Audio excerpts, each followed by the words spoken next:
Hey, hello, and God bless. Just want to say first off, I give God all the glory for this study. I learned a lot doing it myself, um, but just want to give Him the glory for it. And if you see the information, then you should as well to Him, not me. But anyway, guys, I wanted to make a video on, I guess, for people that are going to be left here, or maybe even whoever, just good to know information to help people understand the beast of Revelation. You have all the horns, you have the heads, you have the crowns, um, you have Revelation 12, you have Revelation 13, you have Revelation 16, you have Daniel, the statue in Daniel, you have the kings and Daniel 7. There's just a lot of information, so I kind of want to make either a series, depending on how much time we have, um, a series or at least get a good start here, in this video of how to break this down and how to look at it. Um, Not necessarily point at who these people are, although the Lord might take me there, I don't know. But just an understanding of what these things symbolize and how it's going to affect the end times. Um, so the title of the study is going to be Heads, Horns, and Crowns. And that's what we're going to look at, what these represent and how this is all in effect. So we know now, as awake Christians, this world's a government system. Uh, and just a relatively quick study, if you just look at a few things in Daniel, you can determine that horns are kings, heads are countries, the dragon, Satan, although it goes a little deeper than that. We're going to get into that in a little while. And how you can explain this to a new believer. I mean, imagine a new believer opening up Revelation. I mean, I remember when I was a kid looking at it, or when I was younger, and I was just like, what is all this? What is design? I've just prayed before I made this video, so hopefully the Lord is speaking through me. But why the Bible's written in a lot of ways. There's a lot of stuff that's just plain that you can take it for what it is. But there's a lot of things that are just so deep, and the way it's written like that is because um, it has deeper meaning. Like there's just not one meaning to one scripture. It has layers upon layers in that, and um, that's why it's written kind of weird. Is because it's symbolism for one, and two, it's layer after layer after layer. The dragon, as you'll see, goes deeper than just being Satan. It goes deeper than just being Pharaoh. It goes deeper than just being Nibiru. I mean, there's just layer upon layer upon layer of it. So um, we'll get into that. Okay, we'll get into that, but that's just kind of the introduction there. Um, I remember, yeah, this is funny. I remember when I became a Christian in Iraq, I put this dry erase board in my room, and I just started. I mean, sometimes I was going. My job was real easy over there, and I literally could take my computer to work, and I was a reactionary force guy. So unless something happened, I was doing nothing really. So I would take my computer to work. I'd take it home. I would read the Bible. I'd study. I'd research, and sometimes 18 hours a day. And I mean, it was like God just put on my heart to study everything and research everything. Search things out that you already know. Research them again. And I had this dry erase board. And I remember like kings, beast out of the sea. Who are the horns? And God in just this perfect, perfect, perfect way. Um, uh, Actually, I hope you have time for a story, so I'm gonna tell you a little story. So, um, God kind of directed me otherwise. He's like, look, you need to learn about love. You need to learn about, um, selfless service. You need to learn about what I expect. You need to learn how to follow me. And each team, I had a team of 7 guys, and each team we have a medic. And my medic, his grandmother passed away, so he had to go back to the States.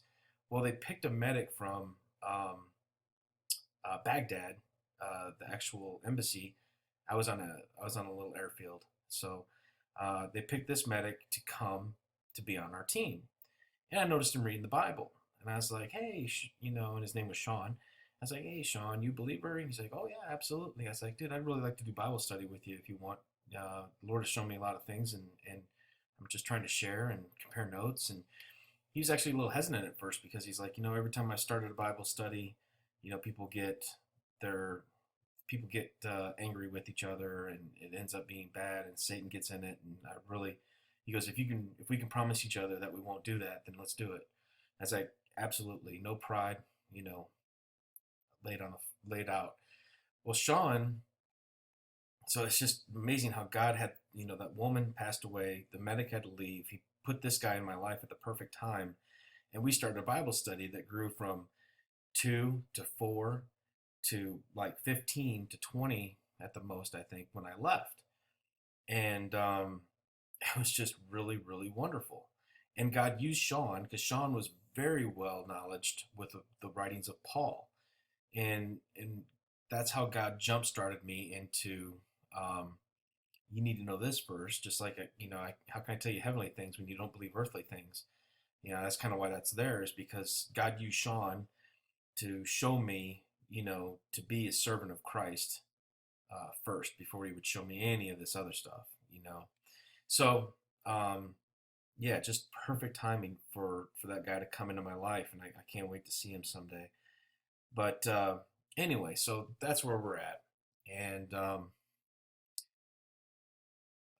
here we go.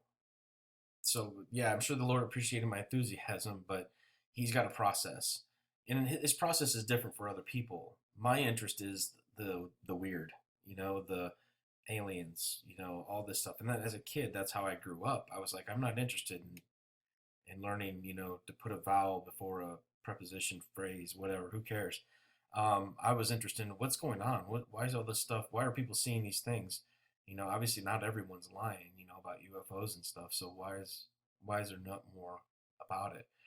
But God, in all His wisdom, taught me first from the beginning, how to be a servant, how to be a follower of Christ, how to love, how to put Him first and put others before me.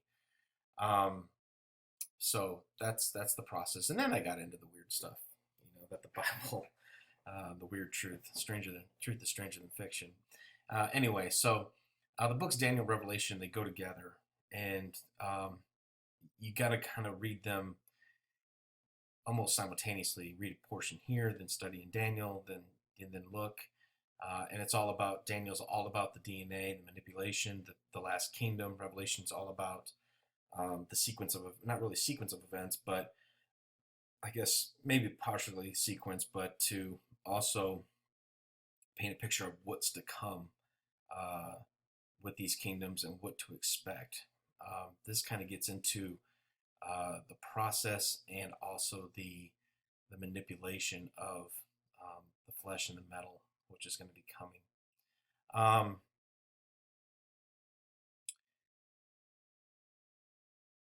yeah.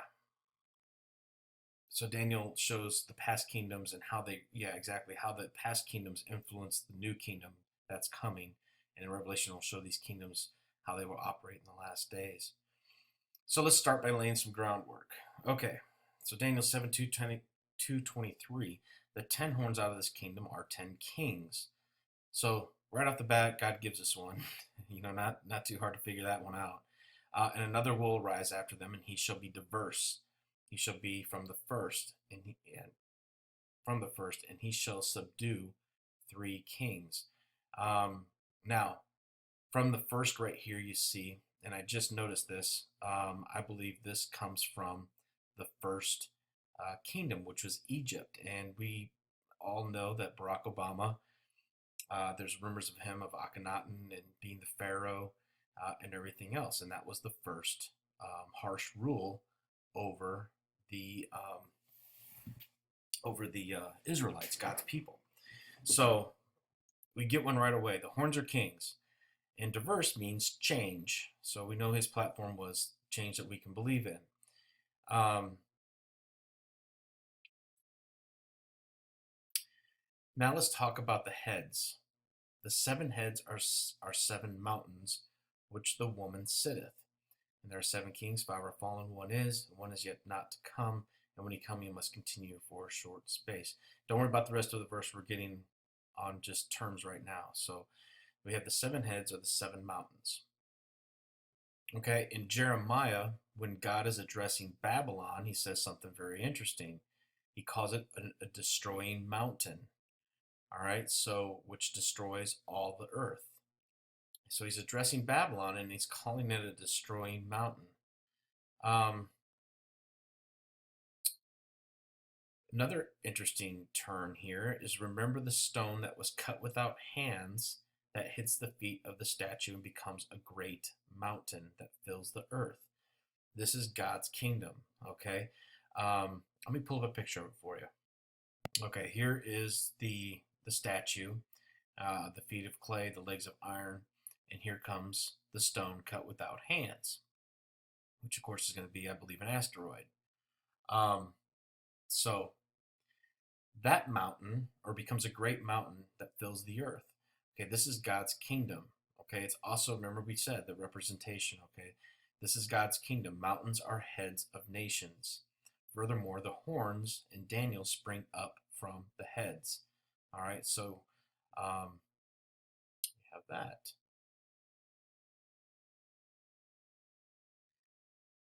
And no place was found for them, and the stone that smote the image became a great mountain and filled the whole earth.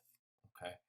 All right. So, and the 10 horns that were in his head, and the other which came up. So the horns are in the head, and once again, that just points back to our our beast system. So we've defined the heads and we've defined the horns, and we know that they are nations, and kings come out of these nations. Okay, so when we're talking about this, and as we're going through these things, I want you to think of two things. If I mention a beast or a head, there's obviously got to be a horn or a kingdom or a king for that kingdom. So when you read Revelation and it talks about the beast out of the sea, you can say, well, that's a person. That's that beast. It's also a nation. All right, so put the two together from here on out. And I don't think the Bible tells us otherwise. I'm still looking into this study a little bit, but I don't think they ever separate the horns from the head. Okay, you will see later that a horn will come up and three horns are removed. Now we'll get into that in a little bit. Okay, what I want to do here is look at something. Okay, I want you to think about the book of Revelation. I used to think that the book of Revelation was written in chronological order, and maybe some of it is. Maybe I think the first few chapters can be. We know that the first chapter is him addressing the churches. Okay, we know then the seals come, and then we know the sealing of his servants, and then we know that we have, up to Revelation 12 and 11, the witnesses. But what I want you to think about, okay, is um, kind of like two tribulations. Okay, we know in Revelation there are two churches that find favor with the Lord. That's it. That's it. Okay. Okay, let me say this. Let me start by saying this. We've been um, trained and conditioned by Satan and his minions here to always think that everyone wins, everyone gets a prize. Okay, there, God finds favor. I mean, He shows no favoritism to any one group. It's the same. My trials, though, might be different than your trials, or what I'm going through, or what He has me doing is going to be different than what you are going through, and He has you learning. Our trials are different. Mine are all mostly spiritual attack, heavy spirits coming upon me. And some might be like, well, that sounds pretty easy. Well, it's not. Your trials might be financial, and you lost your house, you lost your job, and then you got to, you rely on the Lord, and then boom, you something opens up. You get a job, or you get your home, or whatever. Mine are different, just like yours are different. But God only finds favor, and the favor is equal, okay, in two churches, Smyrna and Philadelphia. That's it. Everyone else is cut off. Everyone else is, if they didn't repent, they're cut off. And if they did repent, they're going to fall into one of these two churches. That's it. That's the end of the story. The other churches don't get a trophy. Okay, they go into trial and tribulation, and then they will possibly become part of this church. Okay, this church is a little different. Okay, um, and we're going to get into that at the very end of the video. But that's it. He only finds favor with two churches, but both of these churches are put through the same tests. Okay, for example, these might lose their life. Okay, these are tested to the point of their life. Many times I have, and it's the same trial and tribulation, but different for each person. Does that make sense? I hope that makes sense. It's not favoritism, but it's different. But they're going through the same thing. They're going to go through the same trials to the point of God finds that He's satisfied with their trials and the outcome of their trials. I hope that makes sense. Okay. We're going to get in this a little bit at the end, but I want you to pay attention to this. There are two women. And what are women? Are churches. Okay? There are two women in Revelation 12. Two separate churches. Okay? The world has already had thousands of martyrs. Do you think they not qualify for the fifth seal? Okay? They've already been martyred for Christ. And what I want you to think about, Obama and the Pope, Antichrist and false prophet. Without getting too deep into it, just think about that. Fukushima earthquake poisoning the water. We've had wars and rumors of wars. Now, okay, Lord, give me the words. What I'm trying to say is there's two tribulations. There's two churches, and tribulation, remember, is a birthing process. Don't think of about think of about only as a birthing process, because that's exactly what it is. Trials and tribulations bring forth the kingdoms of God, okay, and bring forth kingdoms, period. Now, I want you to understand something. The bride of Christ has been desperately, okay, bride of Christ, Philadelphia, okay, has been trying desperately to pass on the truth to the masses for years now. Okay, we've done this through Facebook, we've done this through however God has you ministering, is how He's trying to do it. Okay, my videos, and I do other things, many other things. So, what He's got you doing to birth this truth, okay, who is Christ? He is the way, the truth, and the light. We are trying to show people exactly what's going on in the world. We're trying to point them to the truth. But what are they doing? They have their blinders on and they're not listening. Okay, they don't want to know the truth because the truth, once again, stranger than fiction. It's scary. It's scary if you don't know the whole Word of God. Okay, and that's why no church hardly right now in the world touches anything on tribulation or Revelation or Daniel. They don't speak about it. It's a book untouched. Why? It's a complete Word of God. Why are they not talking about it? Okay, because they don't want to lose their members. Anyway, Lord, give me the words, please. So, anyway, what is going on is this birthing is trying to happen. We are trying to birth these people that aren't listening. And if you're one of those that didn't listen, we've been trying to show you the truth. We've been trying to tell you what's going on. But what's going to happen in Revelation 12 is the birth is going to happen and the eyes will be open and the baby will come out, okay? And the birth will take place, okay? The sudden events will take place. This is an exact picture of Revelation 12. She's trying to birth the man-child, the way, the truth, and the life. You cannot have a birth without a cry. Look at the words great cry in Exodus, Matthew 25, the wise and the foolish, and there's many other examples. Jesus cried on the cross. Paul cried out because he was lost. Jonah cried out from the belly of the whale, okay? So that's what I'm trying to tell you is there's two distinct churches, all right? One is in tribulation right now. These are still asleep, okay? This is the smaller, lesser church. This is the greater church, the multitude church. It's even depicted in the stars, okay? All right. Okay, I can prove this with scripture. Revelation 14:4 is about the church of Philadelphia. And Revelation 14:15 is the great harvest of the multitude. Some of you know I've studied the stars. I'm convinced heaven is a small cup in the Pleiades, which is in Taurus the bull. All right, it's the small little cup, 7 stars, the 7 stars Jesus holds in his right hand. All right, it's right here on my screensaver. Right here. Can thou bind the sweet influence of the Pleiades, the 7 stars, the 7 golden candlesticks that Jesus holds in his right hand? Behold, the land of milk and honey, the Milky Way, the sweet influence. Okay? Pleiades. All right, that's where heaven is located. That's the Church of Philadelphia. Then you have the Small Dipper, which is, and then you have the Big Dipper. Dipper, Dipper, and Dipper. 3 of them. 2 churches. All right, 2 churches. The greater church and the lesser church. It's exactly what it is. All right. Keep that in mind.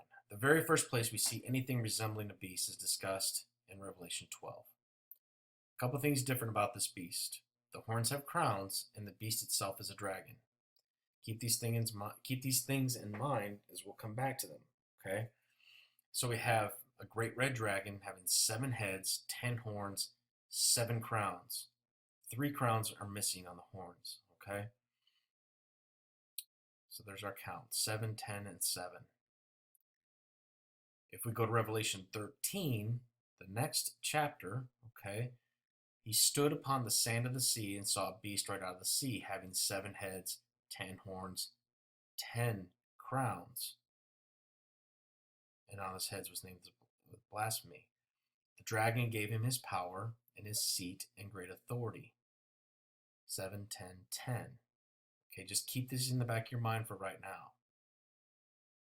2 different crown sets.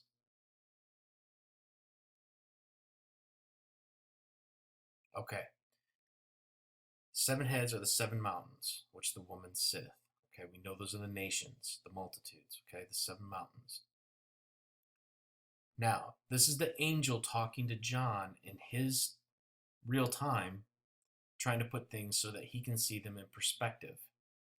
Okay, so there are 7 kings, 5 fallen, 1 is, and the other is not yet come. And when he come, he must continue forward to a certain space. The 10 horns which thou sawest are 10 kings which have received no kingdom as of yet, but receive power as king for 1 hour with the beast. All right, we're going to look at this one right here. This statement right here, verse 10, is what we're going to focus on.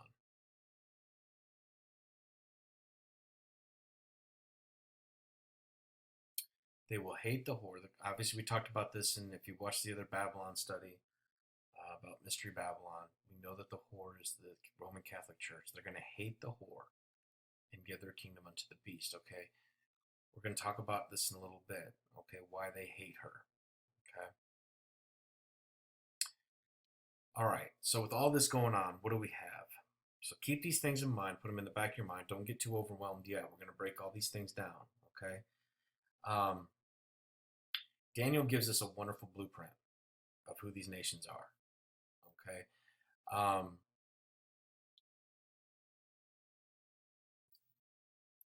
And the blueprint's in Daniel 7, okay?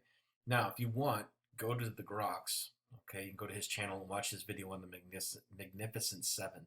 It's about these nations and kings rising up. He shows a very interesting perspective on it, so something you might want to look into. The Lord tells us to pay attention to things of the past as they will come around again and affect us in the future.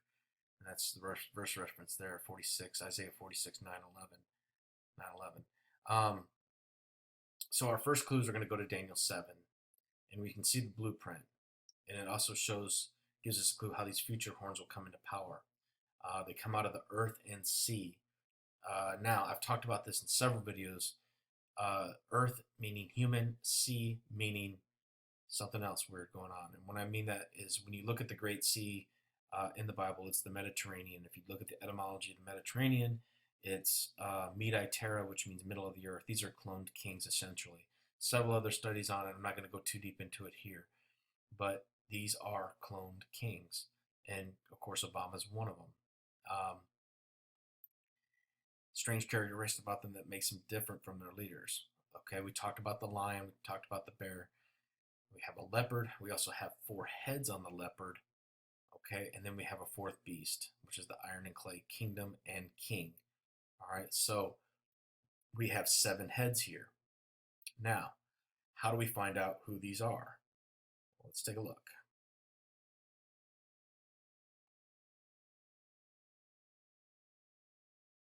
Revelation 13:2 points us in the same direction to give us a clue that to use Daniel 7 to describe these kings and kingdoms. So the beast that we saw was like a leopard. It was like had the feet of a bear and the mouth of a lion. Incidentally enough, let me pull up a verse. You go to 1 Samuel 17, 30, 30, I'd probably start at 33, 32. It's David talking to Saul. And he says, let no man's heart fail because of him. Thy servant will go fight this Philistine. He's talking about Goliath. And Saul said to David, thou art not able to do against this Philistine to fight, for you are but a youth, and he's a man of war from his youth. And David says to Saul, this servant keeps his father's sheep, and there came a lion and a bear and took the lamb out of the flock. And I went after him and smote him and delivered it out of his mouth. And when he arose against me, I caught him by his beard and smote him and slew him. The servant slew both the lion and the bear, and this Philistine shall be as one of them. Seen, and who's the Philistine? Philistine is this Nephilim. The servant, Jesus Christ, all right, David is a picture of Jesus Christ. Thy servant slew both the lion and the bear, and this Philistine shall be as one of them, seeing he has defiled the armies of the living God. David said, moreover, the Lord that delivered me out of the paw of the lion and out of the paw of the bear, he will deliver me out of the hand of this Philistine. And Saul said to David, go, let the Lord be with you. So, have faith, all right? But this Philistine is exactly what this represents, this iron and clay kingdom right here. All right, let's keep going. So there's 7 kings, 5 are fallen, 1 is, and the other's not yet come. And when he comes, he must continue for a short space. The angel speaking to John and putting these things into perspective so that he can understand them. We have to remember to look back and put on his set of eyes and see what he saw. Additionally, remember that kings and kingdoms go hand in hand. The 7 kingdoms the angel speaks to John about. Okay, John died in 100 AD. So with that in mind, let's look at the kingdoms that he would have seen or have seen in history and as the ones he lived through. The first kingdom, the one that is Rome. 5 that are fallen include Greece and the 4 heads. Now, you got to do a little history here. When Alexander of Greece passed away, he left and divided his land with the 4 generals that were under his command. And this land swallowed up several countries that are included in this end time message. Okay, Alexander dies in 323 BC. You had Ptolemy, which the land that he primarily acquired was Egypt and Syria. Okay,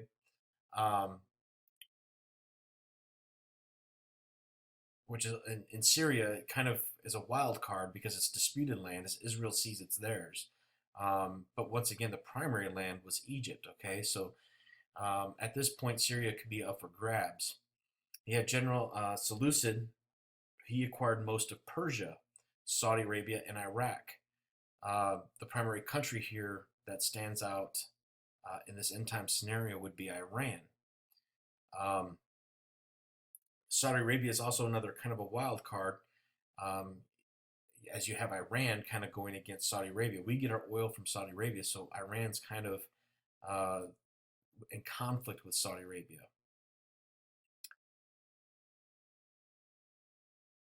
And you also have the Medes in Persia, those fallen kingdoms, from also in the book of Daniel. You have General Cassander, which has Greece, okay, and General Lamasius, which is Turkey, which is the one not yet come. And that has a Roman characteristic to it. When you look at, which we'll get into here in a little while, probably in the second video, a little bit more about Turkey, the one that's not yet come in the Ottoman Empire. Then, of course, you have Babylon, which is fallen, the bear, the Medes, which is fallen, the leopard, Greece, which is fallen. So let's look at what we have: Rome, Babylon, Egypt, Syria, Medes and Persians, Greece, Turkey. We now know that to place these kingdoms in the kings in modern times, we can do that. I'm not going to go ahead and do that in this video. I thought about doing it. I think the Lord is kind of having me wait on that, maybe in the next one. But you can place these kings and kingdoms right now in modern times, and these are all actually in the news right now. So one thing that's different, though, is when we look at Revelation 12, we see the dragon, which we know is Satan, all right? And also it's connected to Egypt. Let me pull up that verse real quick. All right, when you go to Ezekiel 29:3, it says, "Speak and say, thus saith the Lord, behold, I am against thee, Pharaoh, king of Egypt, the great dragon that lieth in the midst of his rivers." Um, so we know that that dragon points back to Egypt, which points back to um, Obama, which we're going to get into, to him being the clone king of Akhenaten. All right, just like American Pharaoh the horse. That was all a reference to Satan. Okay, or Satan and Obama. Um, we also have connected it to Nibiru, the big red planet that's coming in. Okay, consider this verse. I heard this the other day. Someone said that the greyhound is the only dog mentioned in the Bible. And I was like, well, I wonder where it's mentioned. And as I started looking at this verse, Proverbs 30:29, just a light went off. So there are three things which go well and four commonly in going: a lion which is strongest among beasts, and turneth not away for any; a greyhound, and a he goat, and a king, whom there's no rising up. Where do we see a lion, dragon, and a he goat? All right, well, the he goat, leave him out of the equation for a minute, which may lead us to a king against whom there is no rising up. Okay, so the king, which there's no rising up, is the beast, is the Antichrist. It's the little horn. He uproots three kings, and no one will be able to come against him. And it was given unto him to make war with the saints and to overcome them. And power was given him over all kindreds, tongues, and nations. So he's the king where there's no rising up. That's Revelation 13:6. That's the little horn. That's the Antichrist. That's the beast. Okay? Remember, kings and kingdoms. Now we have this he goat, all right, which we're going to get into. That's in Daniel 8. Okay? But we have a greyhound and a lion. And what God did, amazing here, is he pointed us directly to England. So let's take a look. England is the dragon. At this point in time, it is the dragon. It is the draconian bloodlines. Okay? That's why when you see all those Illuminati pictures, I'm going to pull one up real quick. When you see all those pictures of this guy's related to this guy,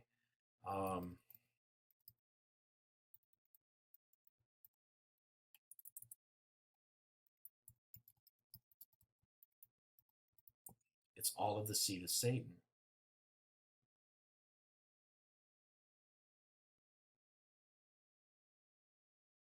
And it all stems back to England.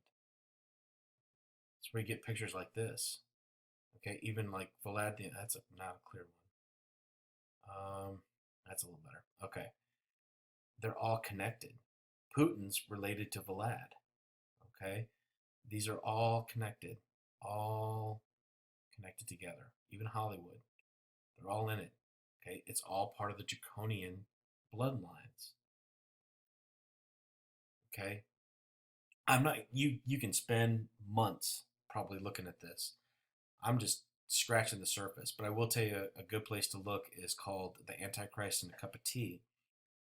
Is a great place to start, and that's a PDF, and it's also a video series. But anyway, so you have all this down to Queen Elizabeth, and you have a lion, dragon, greyhound. All right, there, that's in their coat of arms.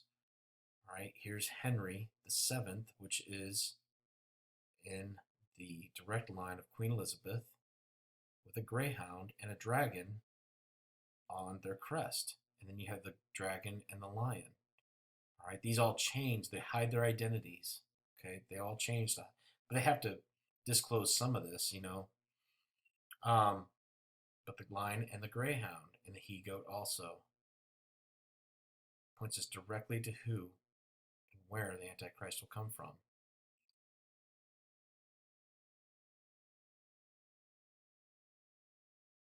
Right to Queen Elizabeth. Now, there was a message the other day that came out just as I was doing this study, and I'm going to grab it real quick. Okay, Queen Elizabeth, public announcement that she's the queen of the reptilians, anti-ancient demonic breed of aliens that have been on this planet since the beginning of time. A message from Jesus Christ to the lukewarm church left behind after the rapture of the holy children. Um,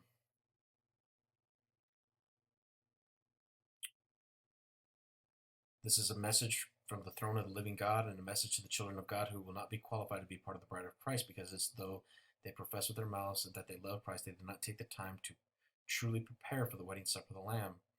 Dearest ones, children, it's great sadness I must deliver this difficult message um, to Gwendolyn and her children. I'm just going to try to highlight a few things here.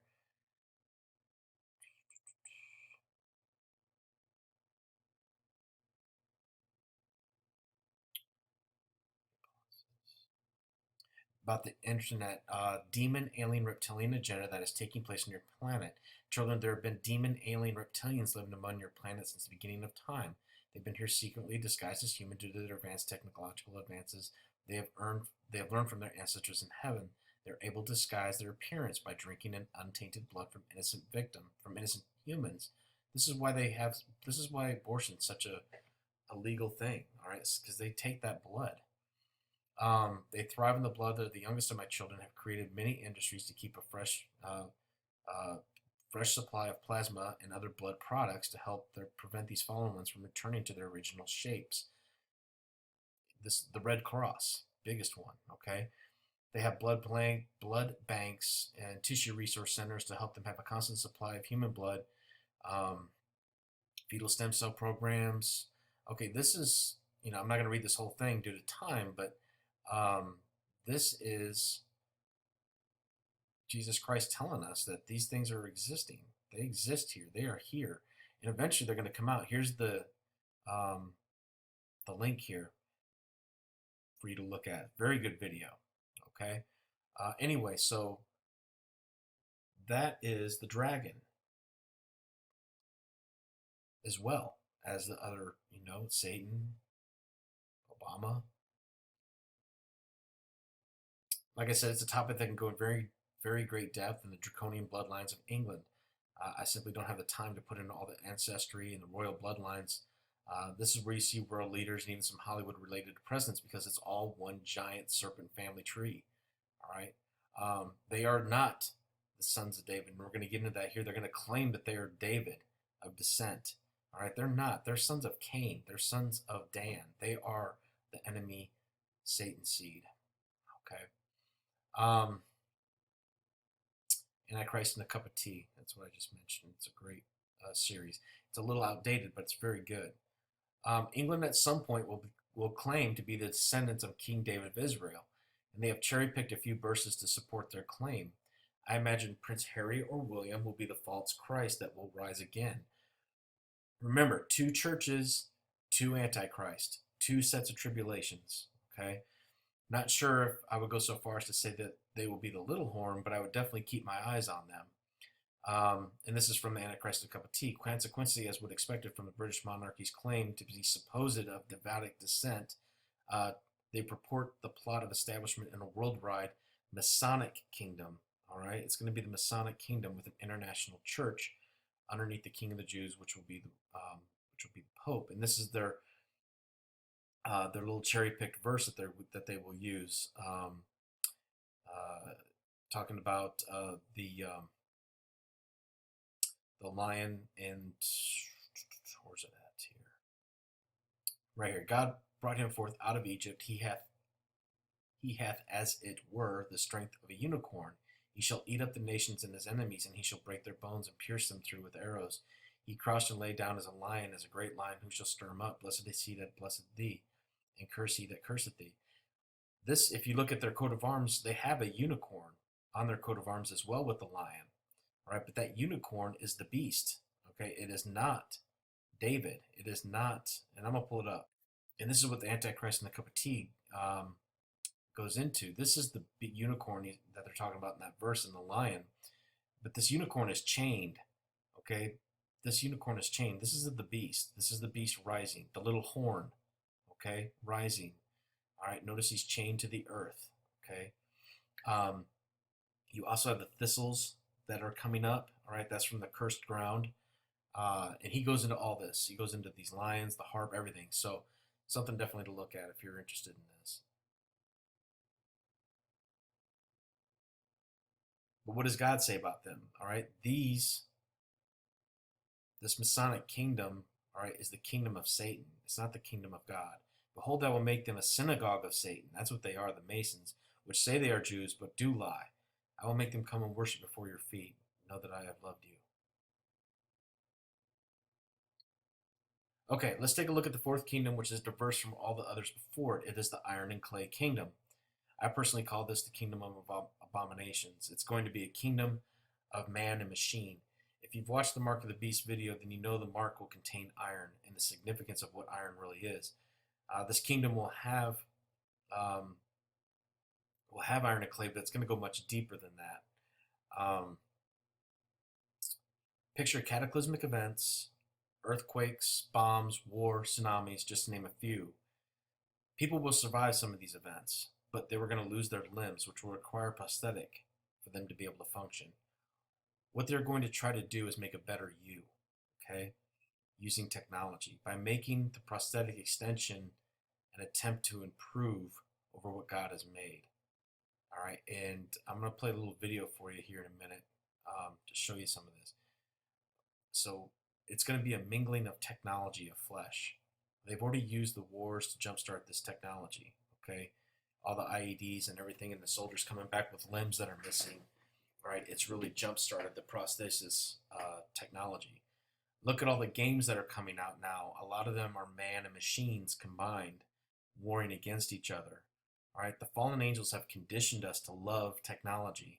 This will be a huge mistake in humanity's part because we don't want to live without technology. In this kingdom, you're going to also have more cloning, hybrids, DNA intermixed, all right, with other species. This reflects the iron influence of the fallen angels trying to destroy the image of God. Must end. Okay, so do you see that guy with his prosthetics? This is about an iron and machine kingdom. And this guy gets hit, and they drag him by his legs. Look at his legs. I'll go on. This injustice must. Do you see that? Look at his legs. All right, that's what they're going to do. They're going to combine man and machine. And that's what this video game is about. Must end. An increase in the number of terrorist attacks highlights the danger posed by augmented citizens. Augmented citizens. I once thought I could save the world. See his hand? And that's this guy, he's going out to try to save the world from extinction. Now look at it. Help me!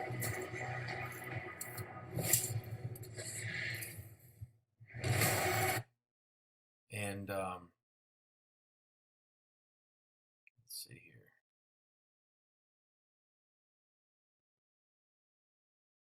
here. You just have to let go and embrace what you've become.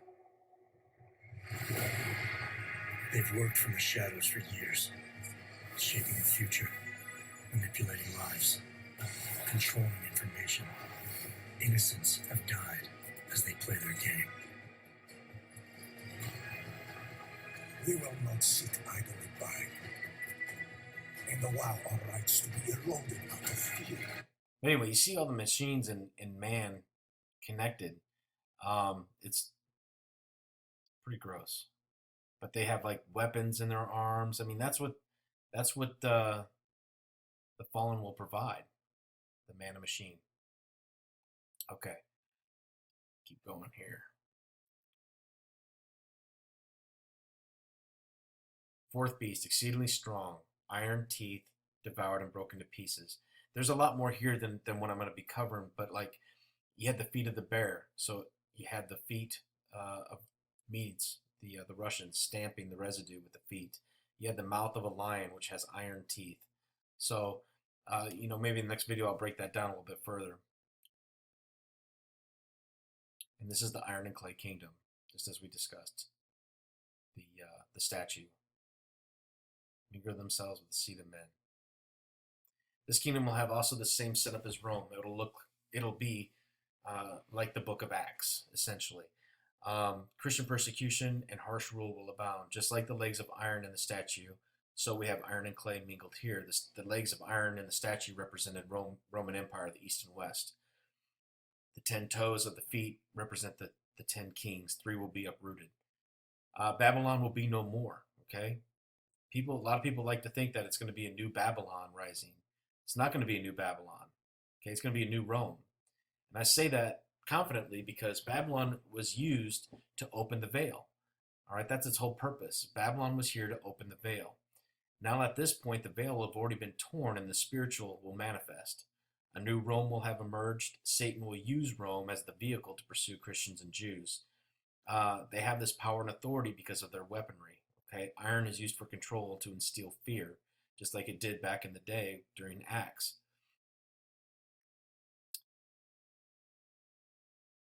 So we got into this a little bit in Mystery Babylon. I'm going to cover briefly. So the beast needs direction and approval from the harlot church, even though he hates the harlot and needs her still to lull the masses to sleep. He has to have her to reach the people in order to instill and facilitate his diabolical plans until the dragon, Satan, grace and mercy are exchanged for the law. Hope I said that right. So essentially, you're going to have from grace and mercy to law shows up, and then the beast agenda. He will no longer need the harlot to lull anyone to sleep. It's going to be here through power, fear, bondage to expedite the plans of the little horn. At that point, the harlot can be destroyed because he'll have the harsh rule that he needs. He will no longer need the church to lull people to sleep.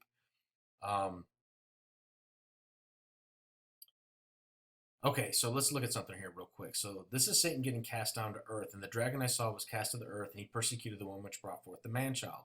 The man-child is the way, the truth, and the life, just like we talked about earlier. The true gospel of Jesus Christ, the stuff that we're preaching here and now, not in the churches that are asleep. Satan wants to devour this truth before too many people can catch on to what's going on. That's why you'll see in Revelation 12 that the dragon goes and persecutes the remnant. Okay, it's because now they know, they're like, their eyes are open.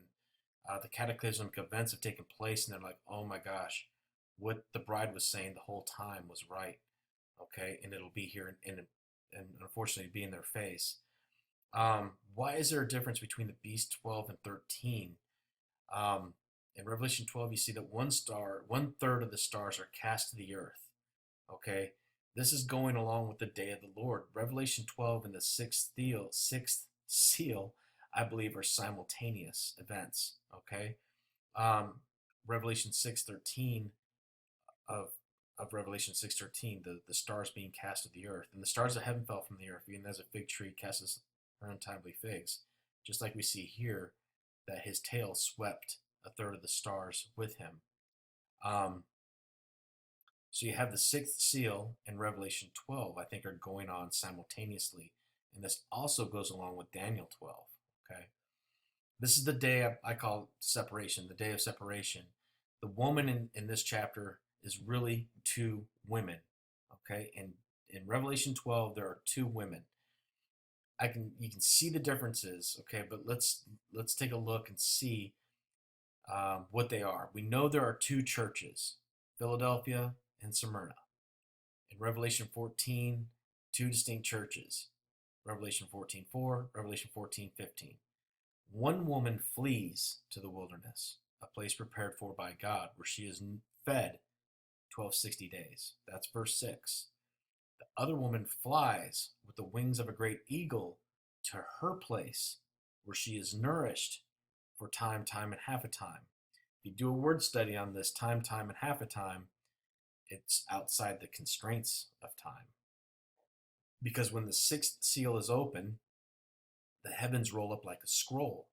The time-space continuum is going to change. Okay? that's going back to the separation, the churches, okay, at that time will separate. If we go back to Revelation 13, okay, you go back to Revelation 13, we see John standing on the sand of the sea, and then he sees the beast rise. There's a clue right there that God is telling us what this second beast is, what this other group is, and why there's going to be differences. The sand of the sea, because the sand of the sea goes back to the multitudes, the second church. If you go to Revelation, let's go there. I know this is getting long, okay, but just bear with me. All right, so Revelation 14:4, 14:3. Okay, they come and sing a new song. The 144,000. Okay, they sang a new song before the throne. They could only learn it, the 144,000, which were redeemed from the earth. For these were not defiled with women, other churches, for they are virgins. Okay, they follow the Lamb wherever he goes. Virgins meaning we don't go to the church of man, we go to the church of God, the Holy Word. All right. They were redeemed from being the first fruits into the God. In their mouth there is found no guile, no fault before the throne. Okay, then we have a couple things going on here. The loud voice, judgment has come. Okay, worship him that made heaven and the earth and sea and the fountains of the waters.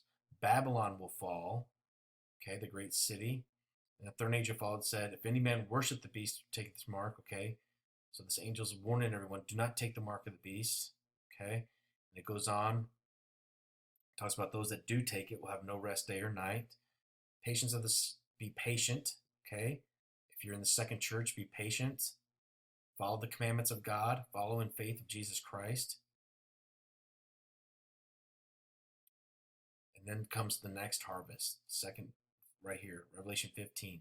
Thrust in thy sickle and reap, for the time of the harvest of the earth is ripe. Now, we don't know the time. Okay, we don't know the time. It's just like, and I'm going to get into that here in a minute, all right, about the time. Sharp sickle. And so this is the second harvest, okay, the second group. Sand of the sea, okay. We also have the horns. Now we have 10 horns, 10 crowns. So we see some people got crowned during that time. Okay, we're not going to get into it right now. We'll get into it later, probably next video. But these people got crowned. From the 7 crowns, now we're up to 10 when the multitudes come. And then out of this chaos, the little horn will rise and pluck out 3 of those crowns. Okay. Okay. Trying to think. Sand on the sea, day of the Lord, seals. Okay.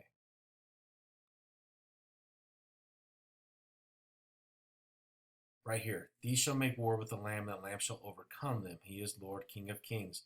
And they that are with him are called and chosen and faithful. This is your first church right here. Okay, that's the first church. And he said to me, the waters which you saw were the horses, the people, the multitudes. That's the bigger church, the nations and tongues. Right? So we have the water, and we also talked about the sea. So he's coming back with these guys. All right, Jesus Christ is going to come back with these guys to fight for you guys. All right, whoever's left. And this is Joel 3:14. Multitudes in the valley of decision, for the day of the Lord is near in the valley of decision. That's what everyone's going through right now. Should I follow? Am I following? You know, they're wishy-washy, okay? The sun and the moon will be darkened, and the stars shall withdraw from their shining. This is getting into the 6th seal right here. This is the Lord probably talking. If he's talking up there right now, he's probably saying this sentence, okay? But when he saw the multitudes, he was moved with compassion on them because they fainted. Imagine these cataclysmic events coming. The second church is going to be like, oh my gosh, they were right. They were right. They were right. They were right. Why didn't we listen? And now they're not going to have a shepherd. Okay, no one's going to be here to tell them what's going on. Hopefully these videos are left. Hopefully the Bibles are left. Hopefully these things are left so that people can get some answers as to what's going on. This is in Matthew, but it's reflecting. Stupid printer decided to start cleaning itself. Anyway, all right. So that's he's talking about the multitudes, okay? Compassion on them, for because they fainted, they were scattered abroad, they had no sheep or shepherd, or as sheep having no shepherd. So what he's saying is, just like the day of the Lord, when these things happen, that second church is going to have no shepherd. Okay, he's going to have compassion on them. And once again, right here, he's going right into the harvest. All right. Uh, so I mean, we know this is talking about the end times, right before the harvest. All right, and he's going to send laborers into the harvest. That's the first church will come back, okay, and help those that are called, chosen, and faithful.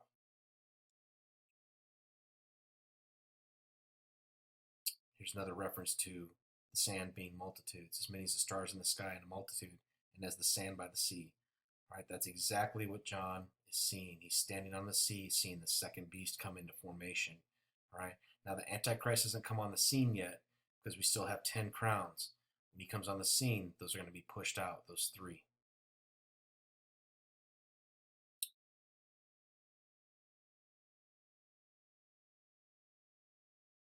Another reference here. Okay, getting into closing here a little bit. What I'm saying here is it's going to be a transition. All right, there's going to be a few here that are chosen. I'm not going to get into predestination. I'm not going to get into any of that. You know where you're at with the Lord.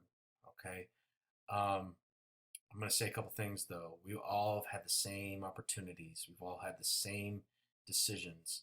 Okay. God has provided an even playing field for everybody. From day one in the Garden of Eden, there's always been a choice on what you can do with your life.